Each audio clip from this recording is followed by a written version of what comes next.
May on the rocks. My name is Bill Welker. You are listening to episode 155 of the podcast, or you're joining us live here on YouTube. We've been doing the YouTube thing a little bit more lately. I mean, we've always done YouTube, but now we got the live chat and everything going on. So if you want to get down with that, subscribe to YouTube. Just search MMA on the rocks and we'll come up. Subscribe to the channel. Turn the notifications on so you know when we're going live. It's usually Sunday morning around 11 a.m. or Sunday evenings, depending. In any case, if you want to join in on the conversation, we welcome all opinions on the live chat, and or we don't. I mean, sometimes there's a couple who come through that I choose not to share, but if you want to roll the dice, then come on over to YouTube and check out the show there, or continue listening on your favorite podcast platform. We definitely appreciate all the reviews you guys have been leaving, all the feedback. I got a lot of great feedback on last week's episode, especially the part about the Nick and Nate Diaz story when I partied with those guys in Orlando back in 2015. So if you missed that, go back and listen to the beginning of episode 154. And I tell the story of the night I hung out with the Diaz brothers shooting tequila, stuff like that. Or you can go over to YouTube. I clipped it up into its own section. So if you just want that story and you don't want all the news updates from last week, then you can go check that out on YouTube. It's a separate clip. It's on the highlights. So it's right on the front page of the YouTube page. You may have guessed by now, I'm going solo this week. Jeff the Animal Wilson couldn't make it. He's catching up with some old friends. He wasn't going to get home till late.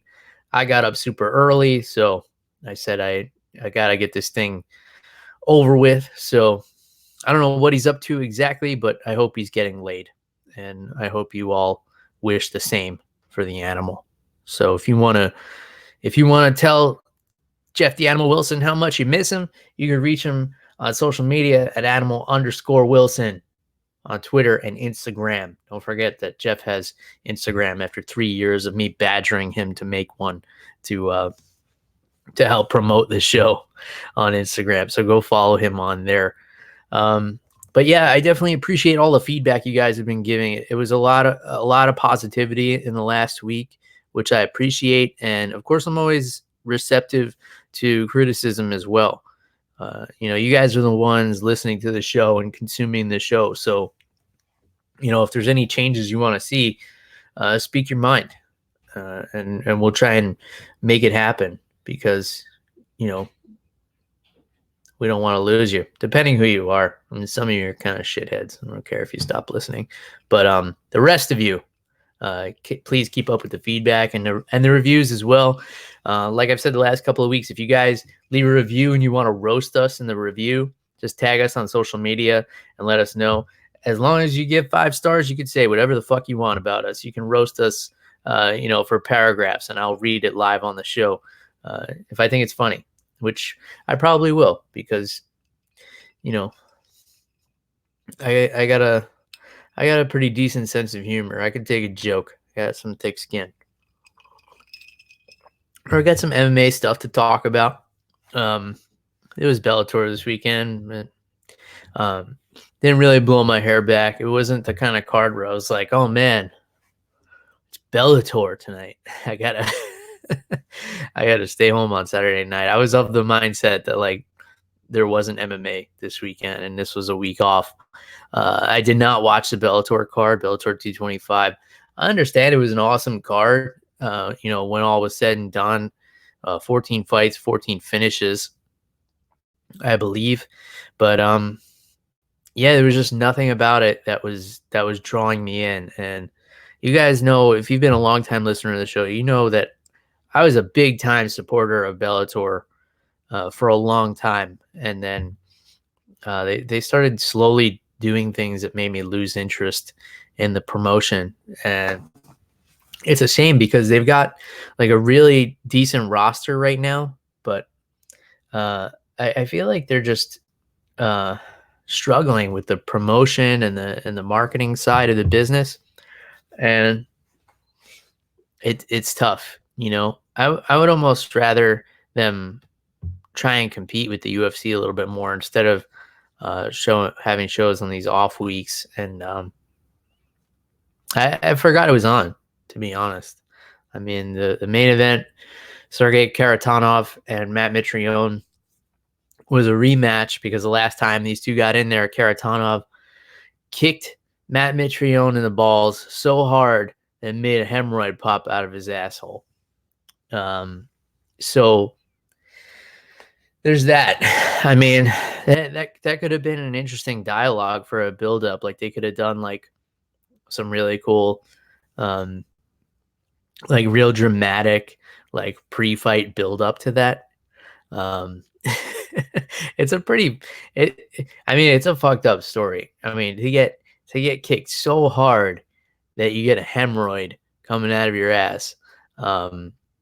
That's impressive and devastating for Matt Mitrione as well. Before we get into the fights, though, because I am going to talk about Bellator 225 a little bit. I'm going to preview UFC Fight Night 157 that's taking place next week, early Saturday morning in China. Don't forget, set your alarm clocks if you want to catch this one. I think the main card starts at 6 a.m. We'll get into that in just a little bit. I left you guys a little bit of a cliffhanger last week. I told you I wanted to talk about the Quentin Tarantino movie, Once Upon a Time in Hollywood. So if you guys haven't seen the movie yet and you don't want any spoilers, you might want to skip ahead the next like 6 or 7 minutes of the podcast. And I think I can't see myself talking about it for much more than that. I'm not like a huge movie buff or anything like that, and I don't even get to see a lot of movies because I got the baby and everything. But I think I told you guys the baby started school a couple of weeks ago. So we have the kid in school, and she actually is in school right across the street from our shop where we work. So last Friday, the wife and I played hooky from work, and we went to the movies. We wanted to see the new Tarantino movie. And when the movie was done, it was one of these movies where when it was over, I couldn't tell you immediately if I liked it or not. There were a lot of questions at the end of it. I was a little bit confused. You kind of have to know some background information for the story to make sense, because it kind of takes place around the time of the Charles Manson killings out in Hollywood, when he had his little cult, and he was out, like he had his minions going out and killing like Hollywood elite and making them think it was okay, as these people just had to die and it was no big deal. So all that was going on, but you kind of had to know that was going on.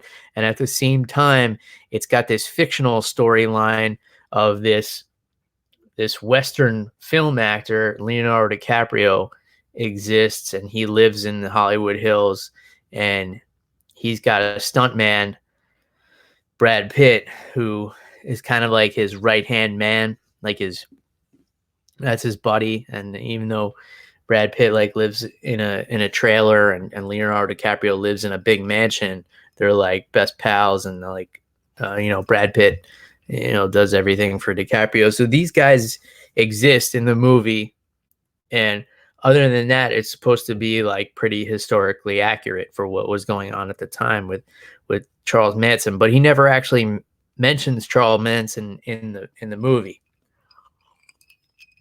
So as can be expected from a Quentin Tarantino movie, this thing's like 9.5 hours long. 2 hours, 40 minutes to be more precise, I think. That sounds about right.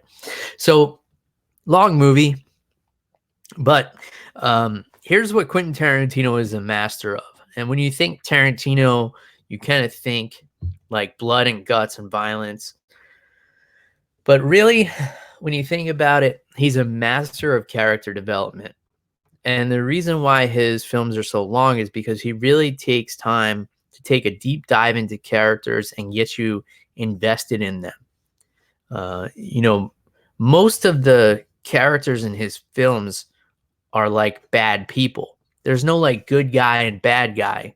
There's bad guy and another bad guy that you kind of end up liking, by the end of it. If you think about like Reservoir Dogs, they're all criminals, right? They're all bad guys.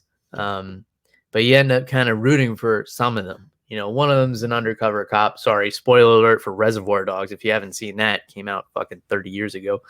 One of them's an undercover cop, but then some of the other bad guys like Harvey Keitel, like he was a criminal, but at the end you're like, oh man, I kind of dig this guy. He's like a good dude. So it's always like that with Tarantino's movies. He's got like all bad people, but some of them have qualities that you're just kind of grow attached to. So like looking back on this movie, I did like it. I wouldn't rank it up there with my favorite Tarantino movies. Like probably Pulp Fiction is my favorite. If you want to use that as a barometer, if you're listening to this and you're like, fuck you, Bill, it's not his best movie, I like to Kill Bill. Well then, all right, don't listen to my opinion about movies. I don't care. It probably falls somewhere in the middle. I'm a big Reservoir Dogs fan. I loved Hateful Eight. Django was okay. I just recently watched Jackie Brown as well. Jackie Brown's a really good Tarantino movie. I feel like that's one of the more underrated ones. I feel like that's an awesome performance by Samuel L. Jackson in that movie, and Pam Grier as well. Pam Grier's a fucking badass in that movie. So long movie. Half of it's real, half of it's fictional. So the DiCaprio and the Pitt characters are fictional, and it's like what would happen in a world where these two characters existed. And if you know a lot of the history with the Manson murders and like the famous people who were killed, some of them don't end up killed in this movie. So I guess I'm not spoiling too much, but you have to know that going into it. So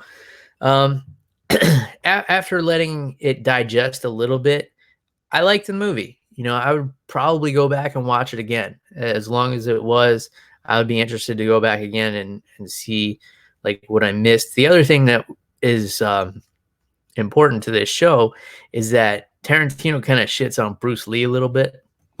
There's a scene in the movie where Brad Pitt is a stunt double in a movie that Bruce Lee has a cameo in, and they're backstage and they're just like kind of talking shit. And apparently Bruce Lee was like a pretty cocky guy off screen. And I don't know if you guys know this, but like the shit that Bruce Lee did in movies doesn't work in real life. I mean, we know enough about mixed martial arts at this point to know that you can't beat up 25 people at one time, no matter who you are. It's just not a thing that happens, especially, 25 other trained fighters. So if whoever you think the greatest fighter of all time is, George St. Pierre, if he walks into any MMA gym across the country, he's not beating up 25 people and walking out of there like nothing happened. Like that shit's not real. Sorry. There's no Santa Claus either, by the way. So I'm just going to go ahead and ruin everything for you guys. So, Tarantino kind of makes it a point to show that Bruce Lee's martial arts, his Jeet Kune Do is full of shit, and him and Brad Pitt get into a little scuffle backstage in the movie, and Brad Pitt kind of fucks him up a little bit, and he's making the point that like Bruce Lee couldn't really fight. I mean, sure, he was a great martial artist, but if you put him in the UFC today with his skill set, he wouldn't break the top 20, and he would probably be a flyweight. He'd be a 125 pounder, I would assume, because I think he walked around at about that weight. But anyway, this triggered a lot of people, including Bruce Lee's daughter, who spoke out and was like, you didn't have to do him dirty like that, which I guess not, but he had a point he wanted to make. Apparently there's some documented evidence out there that Bruce Lee was kind of a dick on set. So, Tarantino wanted to make that point. I've heard a lot of stories that Quentin Tarantino is kind of a dick. So there's that. It is what it is. I wouldn't read too much into it, but I thought it was a pretty good movie. All right, let's get into this thing, shall we? I'm going to attempt a screen share here with you guys. See if we can do this. And here we go. So if you're watching on YouTube now, I got the screen share. So I got, boom. So I got the Bellator card pulled up here. Bellator 225. This was in Bridgeport, Connecticut. Okay. And like I said before, headlined by Sergei Kharitonov and Matt Mitrione. So this was a knockout win for Kharitonov in the second round. And the big issue in this fight was that Matt Mitrione kept spitting out his mouthpiece, or his mouthpiece kept coming out. I guess he had to, he forgot his mouthpiece and he had to go and get like one of those boil and bite things from Sports Authority or Models or one of those places, and it didn't fit right and it kept coming out of his mouth. But you know, he kept getting a warning from Dan Mergliato, who's refereeing the fight, saying, you know, I'm going to deduct a point if you lose your mouthpiece again. So for those who don't know the context here, this was an old trick back in the day where it used to be if your mouthpiece fell out, they would bring it over to your corner and your corner would rinse it out and then they would put the mouthpiece back in. Nowadays, they just, you know, they'll stop the fight for a second, or sometimes they don't stop the fight till the end of the round, and then they just make you put the mouthpiece in and don't rinse it off. So it used to be a trick where if you spit your mouthpiece out, you would kind of get a little bit of a breather while your corner rinses your mouthpiece out, and then you put it back in. So there's that. I don't know if that's what he was doing. I didn't really watch the fight. I watched the highlights. So Kharitonov gets a TKO in the second round. He puts him down with a big uppercut, and he looked good. And a lot of the dialogue was how bad Matt Mitrione looked. But I think what a lot of people aren't realizing is that Sergei Kharitonov is a fucking badass. You know, this guy back in Pride, back in the day, was killing dudes who were monsters. I mean, he fought Alistair Overeem in K1 when Overeem was fucking jacked out of his mind on horse meat and steroids and gorilla biscuits and whatever the fuck else he was consuming back in the day. And Kharitonov knocked him off. He knocked out Arlovsky, you know, back when Arlovsky was still a big threat. We'll pull up his record here. Those of you following along on YouTube can see this as well. As soon as my screen unfreezes, there we go. Yeah, so he knocked out Roy Nelson, and that was in Bellator. But I'm going to scroll down a little bit further. So look, he's got wins over Overeem. He's got a win over Fabricio Verdum. He's got a win over Pedro Hizzo. Semi Schilt, for those who are real old school Pride fans. That's going way back. And he fought the best of the best in Pride over there. You know, Alexander Emelianenko, he lost to him, but lost to Josh Barnett. But here's a guy who's like in a really long career, you know, 35 fights. Hope my mental math is okay there, because now you guys can actually see what I'm looking at here. 35 fights, only been to a decision 3 times, you know, 19 knockouts, 8 submissions. And then, you know, you fill in the blanks for how many times he was finished. But really exciting fighter that really doesn't get talked about that much, Sergei Kharitonov. So that's a bad motherfucker. Still, you know, wouldn't make me tune in. I later found out this was on the DAZN app, which I do not subscribe to. So there's that as well. I just realized now too, I'm giving free advertisements to whatever whatever ads are here on SureDog, which is what I use to look at the fight cards. There's a free plug for SureDog as well too. Not a sponsor of the show whatsoever. So yeah, there was that. So big knockout for Kharitonov. I don't know what this does for him. I don't know if it gets him a matchup with Ryan Bader or what's going on there with the heavyweight champ. I would think, you know, 39 years old, Kharitonov, still a spring chicken, for Bellator and for and for the heavyweight division in general. So 39, not too bad. Vitaly Minakov knocking out the Ultimate Fighter alumni Timothy Johnson in the first round, the co-main event. Alejandra Lara, a lot of people were talking about her TKO over Taylor Turner. So Alejandra Lara was coming off of 2 losses. She lost to the champ Alimale McFarland, and then she had another loss after that. So she rebounded here with a TKO victory. The big story with her was, I posted this on Twitter too, she had a sponsor on the back of her shorts, like right above her asshole, and it said, "Eat clean, bro." So I don't know if she's advocating like eating ass, or if that was meant to be ironic that it was placed there, but there's that. Do with that information what you will. I'll skip around a little bit. Like I said, everything all finishes here. Nick Newell made his Bellator debut. Arm triangle choke in the first round over Corey Browning. So that's awesome for Nick Newell. He kind of got screwed with the whole UFC thing. Like, it was obvious the UFC didn't want to take him on, so they put him on a contender series against a 4-time All-American wrestler who just kind of held him down for 3 rounds. And they're like, "Sorry, man, we gave you a shot. You're not getting a contract." And I don't think they gave a contract to the guy who beat him either. So lucky for him, he wound up in Bellator, and he looked good. I mean, he's a tough guy.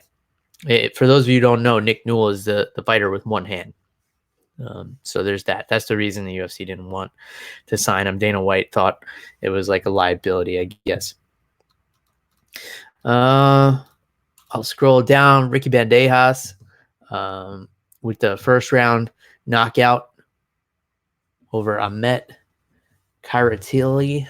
That was one of the highlights that was being shared a lot. Austin Vandervoort, most famous for being Paige Van Zant's husband, Mr. Paige Van Zant, with a second round doctor stoppage. So I guess the guy couldn't get off the stool after the second round.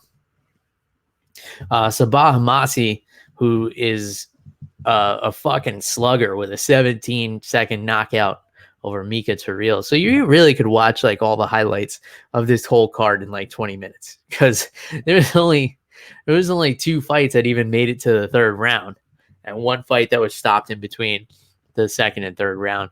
The clip that was probably shared the most, Aviv Ghazali. It was just the second fight on the card. He had an 11-second heel hook. So if you guys missed this one, it was pretty impressive. He basically like ran across the cage, dove for the guy's leg.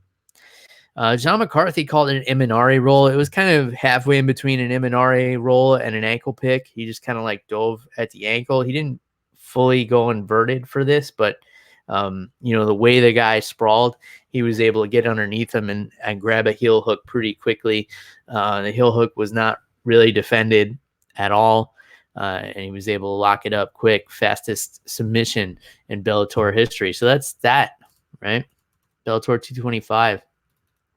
Some good stuff, good highlights. Not going to make me sign up for DAZN. Not planning to subscribe to that service, but all the highlight clips you could find them on Twitter. Hashtag Bellator 225. Click video, and then all the clips, all the most popular clips will show up. So that's the best way to consume this card, I would say. And I don't even know what's coming up next for Bellator. It's not important. So let's move on to UFC. And I might have told you guys I'm going to be traveling. So I don't know what the episodes are going to look like the next couple of weeks. The next 2 weeks, I'm going to be up in New York, back in my hometown, visiting family. My mom's birthday. It was going to be a surprise, but my dad ruined it and told her. We were going to surprise my mom for her 60th birthday and bring the baby to visit and spend some time there. And my dad spilled the beans. So anyway, happy birthday, Mom, which is not today, but we're not going to have an episode on Mom's birthday, obviously, because we're going to be up there. So the next couple of weeks are going to be all fucked up, because this Fight Night card, like I said, I think the main card starts 6 a.m. Eastern, because it's taking place in China, so it's going to be prime time over there. And then I'll be traveling. Obviously Jeff the Animal Wilson lives up in New Jersey, so we'll probably hang out.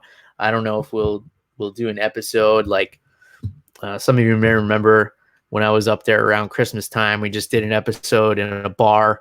Maybe we'll do something like that again. But I do have some other fun stuff planned while I'm up there. I'm going to be visiting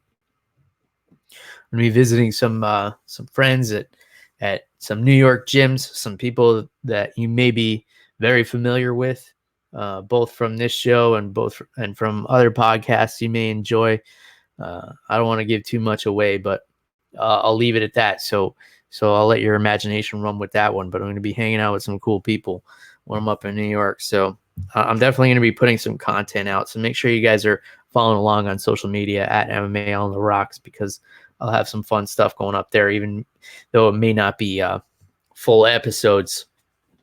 All right, so let's get into Fight Night 157 a little bit. And I got to be honest with you guys, I don't know if I'm going to be watching this live. I may be up at 6 a.m. on a Saturday morning, because my daughter wakes up usually around 6:30. But, usually in the mornings, I'm taking care of her and making her breakfast and stuff like that. So I'll probably watch this one a little bit later in the day. But I do love this main event. I don't know if Weili Zhang is ready to be fighting for a title, but since she is, I'm all about it. She's 19-1. She's getting in there with Jessica Andrade, current champ. In her home country. Jessica Andrade, credit to her. She's going into enemy territory here. And, Weili Zhang is a very skilled fighter. And again, if you guys are watching on YouTube, I've got the card pulled up here. I'm looking at her record right now. So she's coming off a win over Tecia Torres. And we've talked about Tecia Torres a couple of times. The last couple of times she's fought, she's basically only lost to current and former champions. So the fact that Weili Zhang was able to get past her says a lot. She's on a 3-fight winning streak in the UFC in a division that Joanna Jędrzejczyk basically cleaned out. And then, the top of the division have kind of all been beating on each other. So there's no real clear contender. So Weili Zhang kind of rose to the top. She's very skilled, super well-rounded. She's big.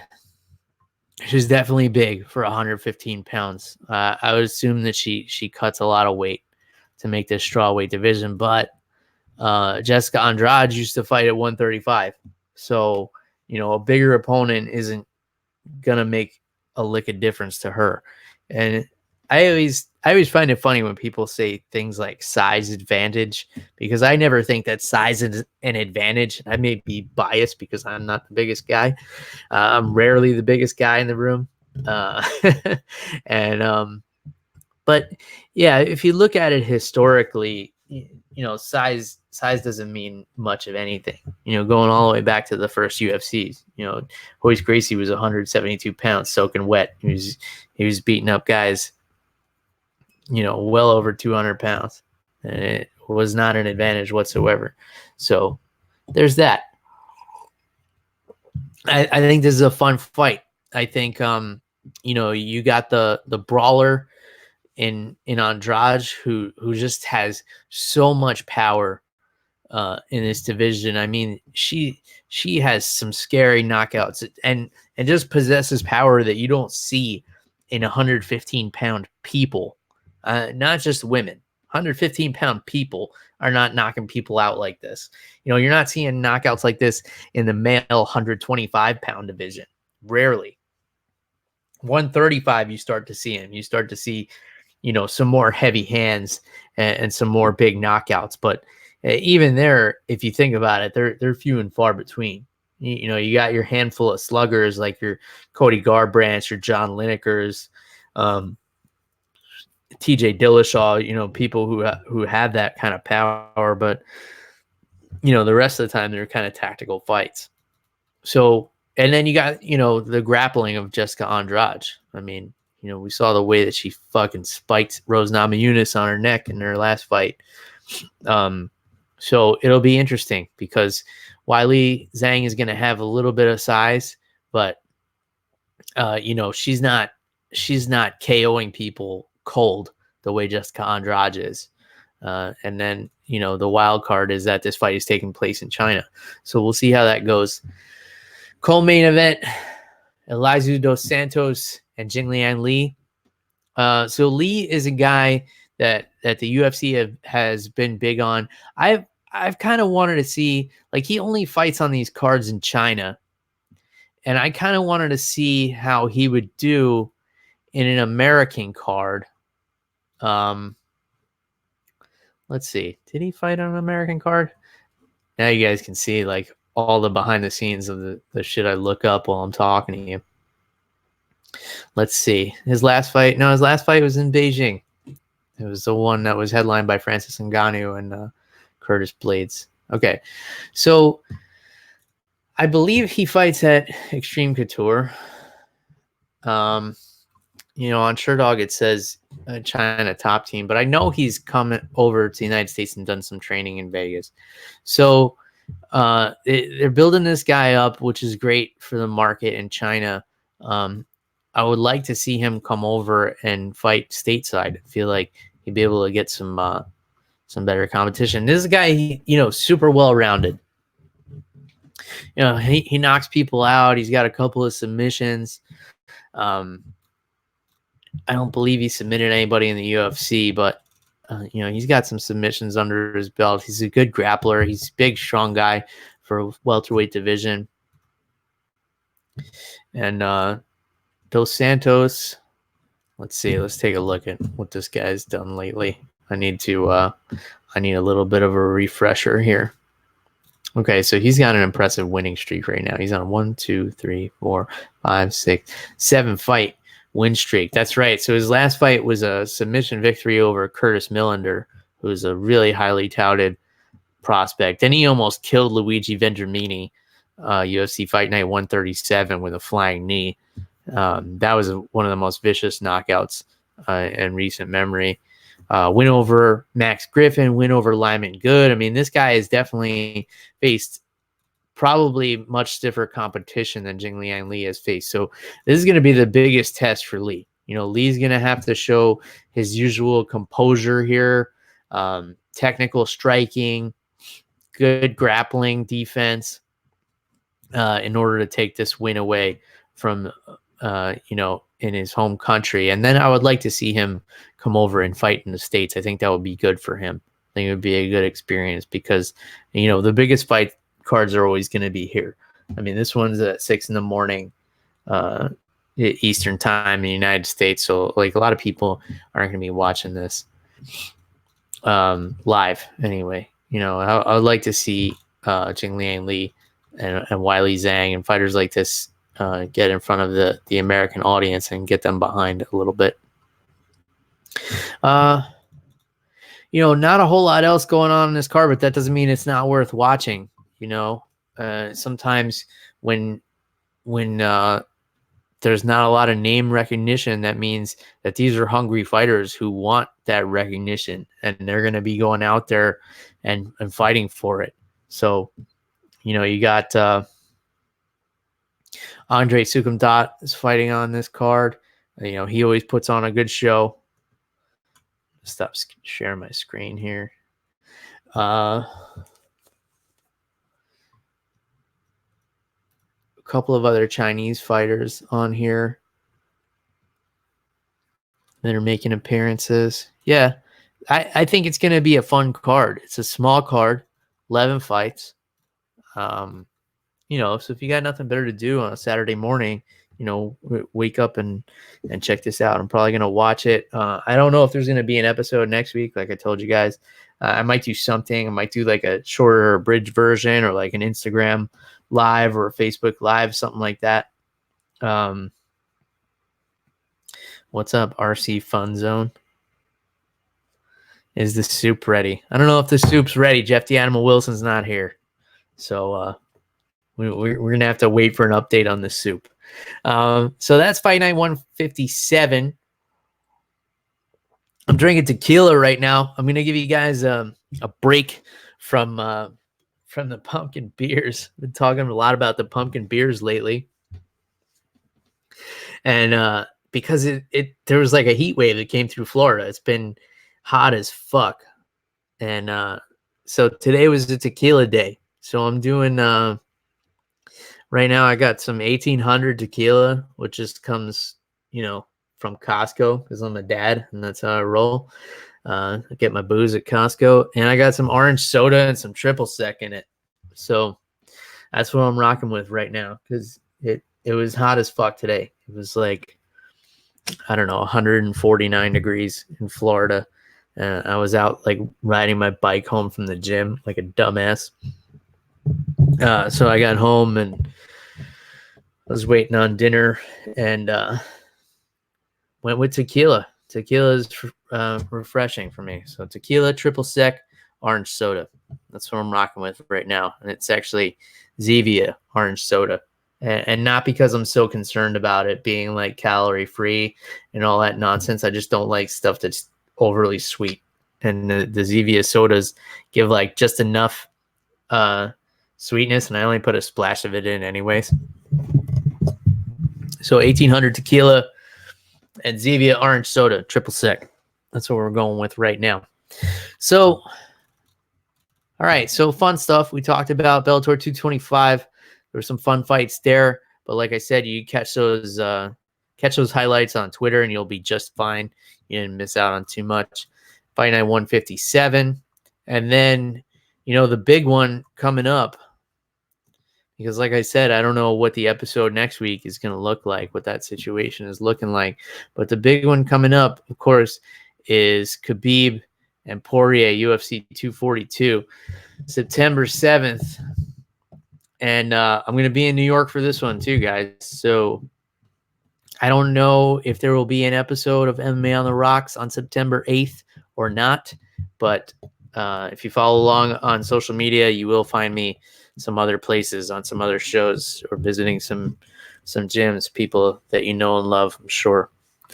But yeah, let's talk about this real quick. So Khabib, undefeated, of course, 27-0, getting in there with the interim champ, Dustin Poirier. Co-main event, Edson Barboza and Paul Felder. That's a rematch. That's going to be a crazy rematch. I was really excited when they announced that one. Islam Makhachev, of course, the outstanding wrestler. His last fight was a fucking wrestling clinic. He's getting in there with Davey Ramos. Curtis Blaydes getting in there with Shamil Aburakimov. And I think that's where the main card ends. But let's see if we got any other gems on this card. On the undercard, we got Joanne Calderwood and Andrea KGB Lee. Bilal Muhammad and Takashi Sato. Nordine Taleb and Muslim Salikov. Zach Cummings is fighting on this card. All right, so the prelims fall apart a little bit. I mean, there's some fun fights on there, but nothing that's going to really drag you out of bed. So I'll be in New York for this one. I'm not sure where I'll be watching it yet. This card is in Abu Dhabi. So I don't know if this one's going to be at a weird time or not. So, I mean, don't come here for like information like that. Anyway, I mean, I try to inform you guys, but like, I'm just flying by my seat in my pants here and drinking tequila. So, don't rely on me for information, guys. All right. I think that's all we got. I'm going to ask one more time, if you guys don't mind, take a couple of minutes while you got your phone in your hand, probably listening to this or watching on YouTube, wherever you're watching, give us a thumbs up, give us a review, give us a rating. If you want to make it funny and roast us, go right ahead, and we'll read the review live on the show. If it's funny, and as long as you still give us a good rating, I don't really care what you say about us, but if you make me laugh, I'll read it on the show. And make sure you tag me on social media so I know that you left a review, because I don't get notifications every time somebody leaves a review.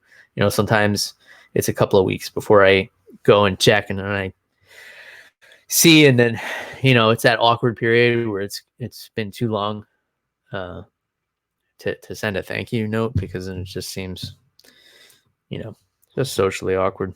In any case, short episode this week. Well, 40 minutes still. But in any case, if you guys have any comments or questions or anything like that, reach out on social media at MMA on the Rocks. Get a hold of Jeff the Animal Wilson as well. Let him know that you missed him this week at Animal_Wilson. Oh, last minute question coming in. Who wins, Colby or Usman? I'm actually really excited for this fight. And they have very similar styles. I think the only X factor is Usman's punching power and the fact that Colby gets hit a lot. But we saw him go against a harder puncher in Robbie Lawler, and he avoided getting hit in his last fight. So based on their last performances, man, it's tough because they were both going against former champs.